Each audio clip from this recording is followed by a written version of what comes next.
back memories, I'll tell you what. Although that ain't Frankie. Close. Frankie's gonna be jealous. Someone's taking his place. Go ahead and into the cabin. We just got the old Rangers fired up. I tell you, we put an old motorcycle battery in place of the battery that's in it. Turned the key and it fired right up, man. So we're driving in, I'm crossing the swamp right now, and look at this. This is all the corduroy road. People that said it was a waste of time, check it out. It's nice and hard. It's awesome. Yeah, now this spot right here that I'm on, this was the worst place on the road. You saw me in here throwing in all kinds of logs and stuff. It's like a highway. It's awesome. So we're headed into the cabin. It's a Tuesday morning, coming at you live from New York.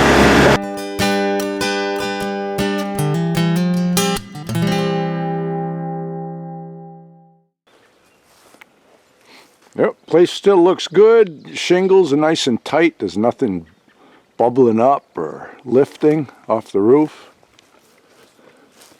Still got lots of firewood left here. Staying nice and dry in the wood cubby. Yeah.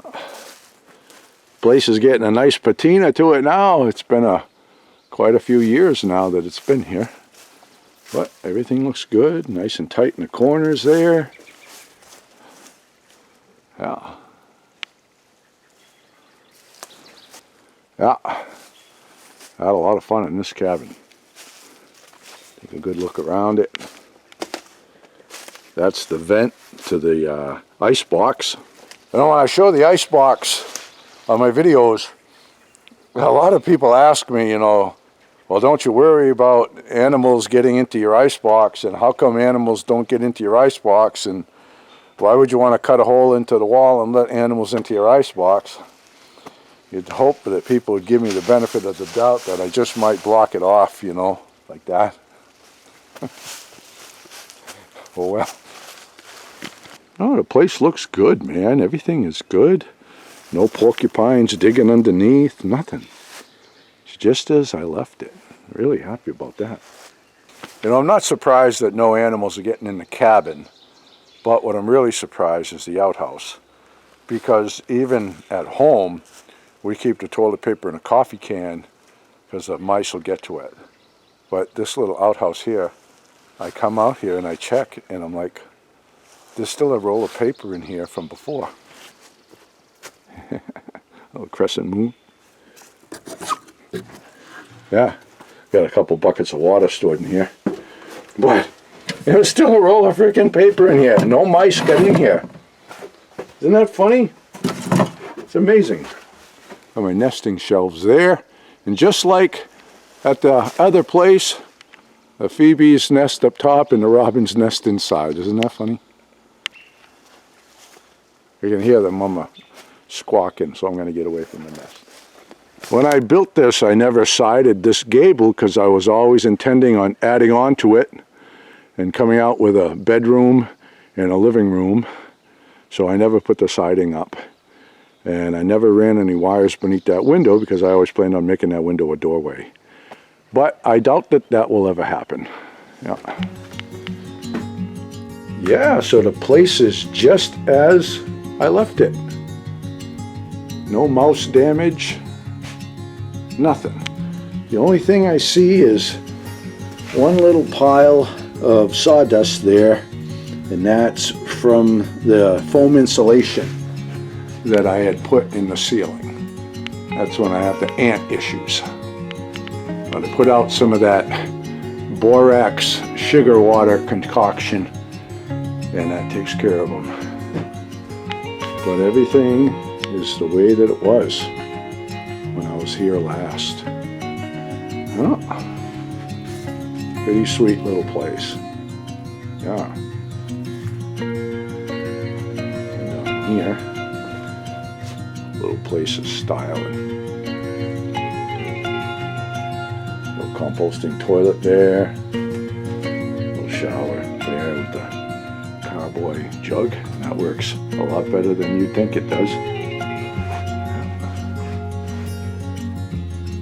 Things are winding down at the homestead now, so I can get out here more, get to enjoy the place. So we just had a long drive, gonna get a bite to eat and get a few things taken care of. Yeah. Good to be back here, man. Miss this place. The pine trees are a heck of a lot healthier here than they are in New Hampshire. They're starting to look like skeletons. If you look up at a tree like that, it's almost transparent. You can see right through it. But these are looking really good. This one's grown up a lot since I built the cabin. It's back in there a ways. If I can expose it. There's a nesting shelf up there, and you can see a robin nest is overflowing it right there. A lot of bird houses and nesting shelves on this property. Yeah, so I'm happy to see everything is just as I left it. No issues, nothing was taken, nothing disturbed. I'm going to take the Ranger home, bring that to New Hampshire, make much better use of it at the new homestead. Yeah, so this time I made the journey with my buddy Mark. Frankie had to sit this one out because we have a lot of stuff we're filling the truck with that we're taking back home. So what do you think of the cabin, buddy? Oh, this place is awesome. Isn't it cool? Yep. I almost forgot how nice it was. Walk in there and seeing my stuff and everything the way it was when I left. Yeah, nice. Yep, looks good. So we'll come back in the fall. Absolutely. Do a little hunting. Absolutely. Fill the freezer. Sounds good. All right. Yeah, so I just wanted to give you a little update on the cabin because a lot of people have been asking. Every single day I get people saying, oh, I missed the cabin videos, I missed the New York cabin. Well, I've missed it too. I've missed it a lot, but I had priorities, things to take care of. You can't be everywhere at one time. So we get one thing taken care of, and like I said, we're getting wrapped up. We'll get that garden planted and free up some time, and then I'll be spending more time here and making some cabin videos like I used to do. Yeah.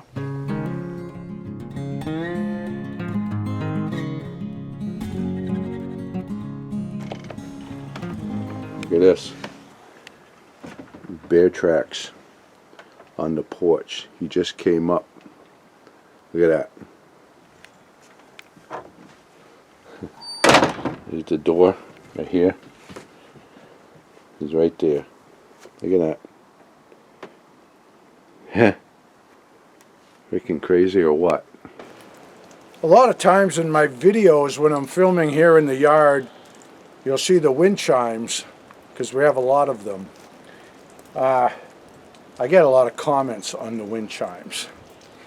If people watch my videos long enough, they ought to know that I think out of the box, and there's usually a reason why I do something, okay? The wind chimes are near the bird feeders. Okay, did you see that bird right there? The wind chimes are near the bird feeders because they're a bear alarm. We have them near our trash cans. We have them near the bird feeders. There's one over there, and I got another one over there. All right. 5 o'clock this morning, we hear the wind chimes just lightly clanging away, which we do all the time. And then all of a sudden, a whole bunch of freaking clanging and banging. Look out the window. There's a bear about 10 feet from the corner of the camp. That's 10 feet from our headboard. Okay? You have them around, you just got to play it smart and live with them, you know, until it gets dangerous and we have a problem. But so far, we've been able to handle it on our own.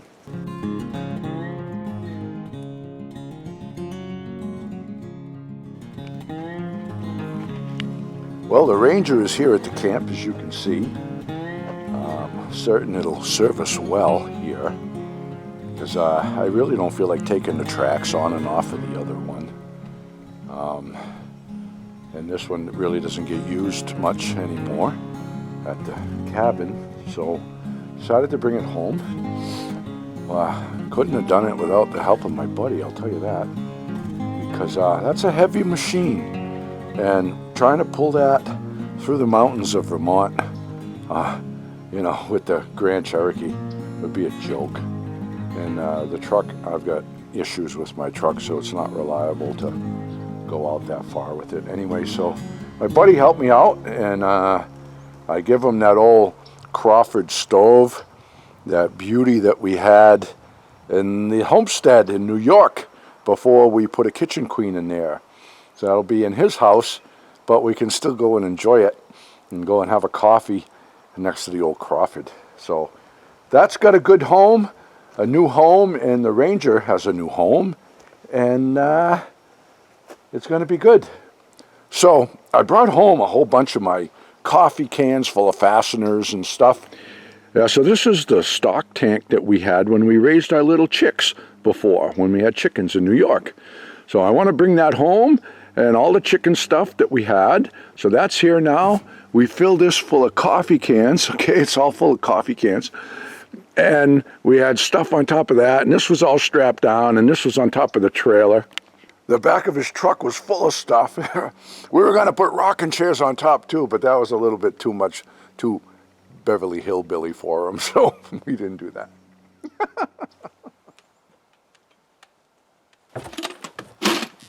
How do you like my steps? That was my temporary platform for stepping up in here.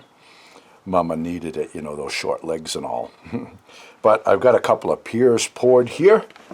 Those are the piers that are going to hold up this little landing. There's going to be some 4x4 legs and then a header, and then the joists are going to cantilever out over it to give me roughly about a 4x4 platform. I didn't put those all the way out because these are sitting on solid ledge, and believe it or not, these are only about a bag of concrete each. Okay, that's how close the ledge is to the surface. And in the spring, the runoff, it's going to be, you know, after hard rain, water's going to go pissing by here. And I didn't want it undermining the footing, you know. I have the piers stepped back a bit, and then the platform can cantilever out over it. So I'll step on this, then I'll step that way. That'll be crushed gravel, and then there'll probably be like a little bridge kind of thing over that. And that driveway is going to come down through here, all right? And this is running nice and parallel to the workshop, and when you look out that kitchen window there, it looks good. It's in a nice straight line, and Mom's going to have flowers all along that ditch there. It'll look nice. So I brought home my box of antlers.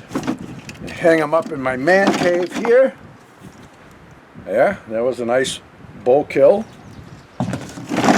Another dandy from back in the day. Oh, there's a lot of meat here. Some of these range back to my very first cabin. A lot of memories in this box. Yeah.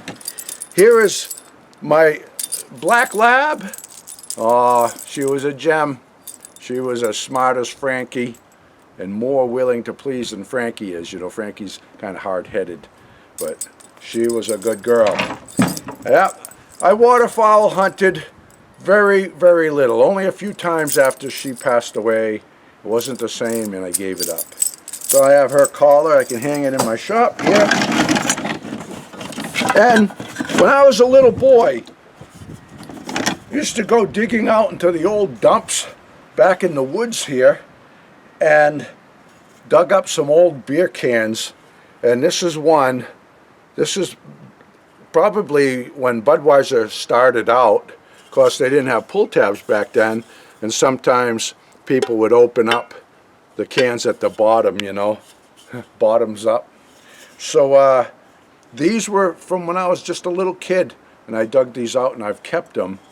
So now they're coming back to the camp after all these years. This is an old Croft can and the Budweiser, and I have some other ones.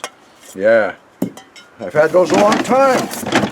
When I was an artist, huh? I had my artist license plate, I had artist on my vehicle, and I had the same plate on my trailer. And the truck was all lettered. Yeah, that was back in the day. There was a lot of days, a lot of chapters in my life. I did the artist thing and the contractor thing and Just one thing, and now it's the YouTube thing, and someday I'll just close the book on that probably. Then this here, this little brass bell was from my grandfather's beagles. My grandfather was a heck of an outdoorsman, and that's most likely where my interest has come from. And he was, I never met my grandparents, they were dead before I was born. But he was quite the hunter and a taxidermist, and I wish I could have met him. So this was on the knick-knack shelf in our basement. My dad had a bar set up down there with all kinds of little knickknacks that he had acquired through the war. And this was on the shelf, and I remember that. That was my grandfather, so I've kept that. And that's just a little metal tab that I picked up.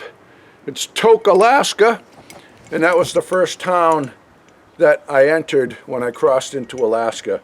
It was my childhood dream to go to Alaska, and I drove out there, and that was when I entered Alaska. I picked that up. So I got these little souvenirs there, and the choke collar, I couldn't tell you where that came from. And this was my first deer, very first deer ever, in 1984, and this was my second deer. Yeah, and I had those hanging in my very first cabin, so they're gonna be hanging in my workshop here. They're coming back to the camp, because this is where I shot them.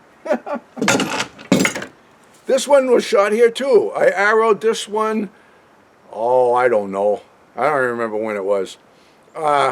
This is only a 5-pointer, but believe it or not, he dressed out at 216 pounds, and he was the number 3 or number 4 archery buck for New Hampshire that year. Of course, not by antlers growth, but by weight.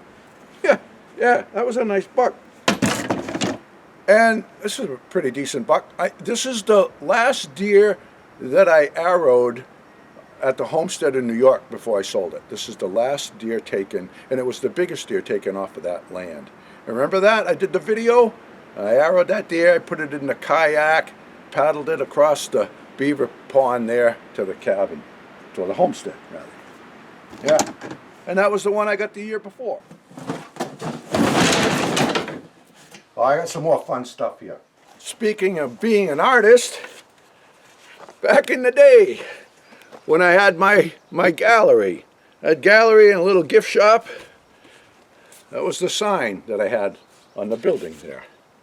Yeah. I forgot all about that. I saw that, I go, I hang that in the shop too. And a dartboard. Every man cave needs a dartboard. Yeah. And then, just last week, I was telling Mama, I go, hey, if you know anybody with cats, see if you could get one of those kitty litter buckets, you know? Because I wanted to have one to put all my PVC fixtures in. I like the square buckets better because there's no wasted space. You can stack them up, line them up. There's no wasted space, like with the round buckets. So I'm digging through my stuff in New York, right? I go, kitty litter bucket. Look what's inside it. I got what I wished for.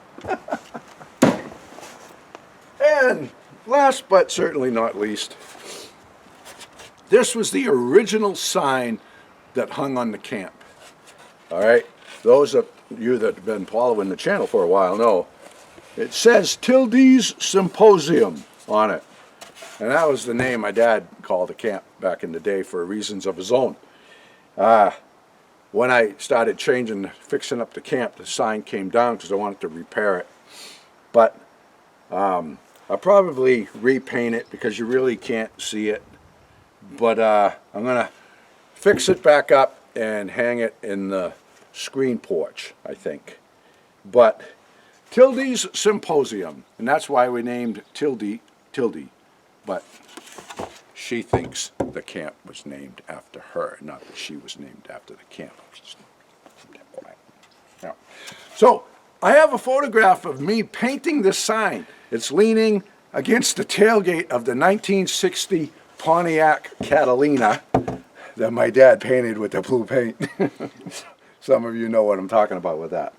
Anyway, Yeah, so I've got to paint this and we'll get another picture of me. But I aged a little bit since then. All right, I got to find a place to put all this stuff.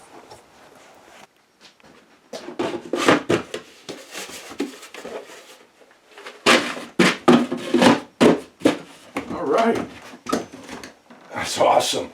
Look at this. When I built this shelf, I had no idea how many of the cans I had in New York. I built the shelf, I wanted it running with a cabinet stop to the corner, then corner to corner, and then to the end of this shelf that's got the pickle jars. All I need is, looks like maybe 2 more. Maybe I'll get 3 more. We don't drink this kind of coffee, but I will. I'll buy a couple more. I'll replace this one because it's all scuzzy.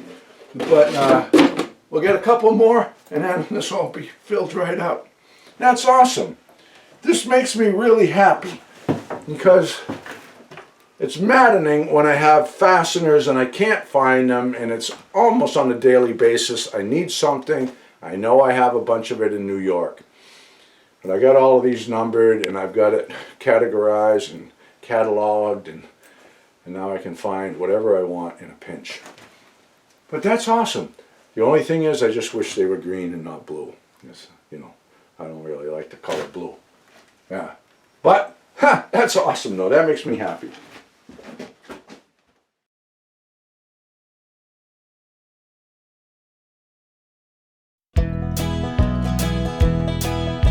Frankie and the boss out walking in the woods, living life happy and free. Tracks in the snow everywhere they go. There's a pokey way up in that tree. A beaver built a pond where they have some fun, taking life a day at a time. Best friends until the end. Frankie and the boss. Frankie and the boss. Frankie and the boss.